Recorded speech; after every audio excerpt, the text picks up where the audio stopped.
दोस्तों, आज की कहानी का शीर्षक है बच्चे की नसीहत।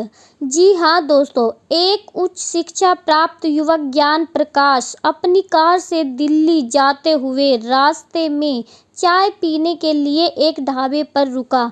उसने देखा कि एक 11 वर्ष का दुबला पतला बच्चा कप प्लेट धो रहा था।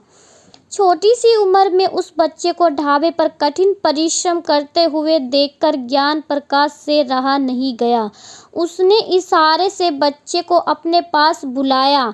बच्चा जब ज्ञान प्रकाश के पास जाकर खड़ा हो गया तो ज्ञान प्रकाश ने उससे कहा, पढ़ने लिखने की उम्र में यह काम क्यों करते हो?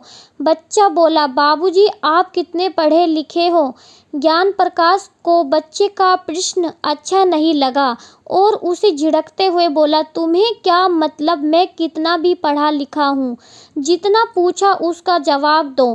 कुछ पल के लिए बच्चा चुप हो गया, फिर बोला, बाबूजी, नाराज क्यों होते हो? चलो इतना ही बता दो, आपने पढ़ लिख कर अपना और परिवार का पेट भरने के सिवाय और क्या कर लिया? आज तक आपने कितने बच्चों को स्कूल पढ़ने भेज दिया? कितने भूखों का पेट भर दिया? केवल बातें बनाते हो। ज्ञान प्रकाश के मुंह से एक शब्द भी नहीं निकला।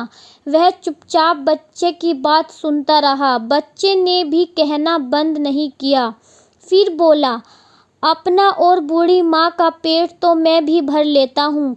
आप तो गरीब और कमज़ोर बच्चों से ठीक से बात भी नहीं करते। कम से कम मैं सबसे सम्मान से बात तो करता हूँ। यह कहकर बच्चा फिर से काम करने लग गया, पर ज्ञान प्रकाश के मन को पूरी तरह विचलित कर गया।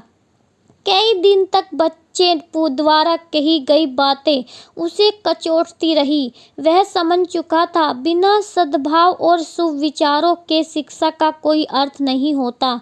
उसने निश्चय किया कि अब से वह अपने व्यवहार को बेहतर बनाएगा, बाल श्रम के खिलाफ लड़ाई लड़ेगा और गरीब बच्चों को पढ़ाएगा। दोस्तों, इस कहानी से हमें यह शिक्षा मिलती है कि नसीहत बच्चों की हो या बड़ों की हो, अच्छी नसीहत मानना अपनी ही योग्यता बढ़ाता है।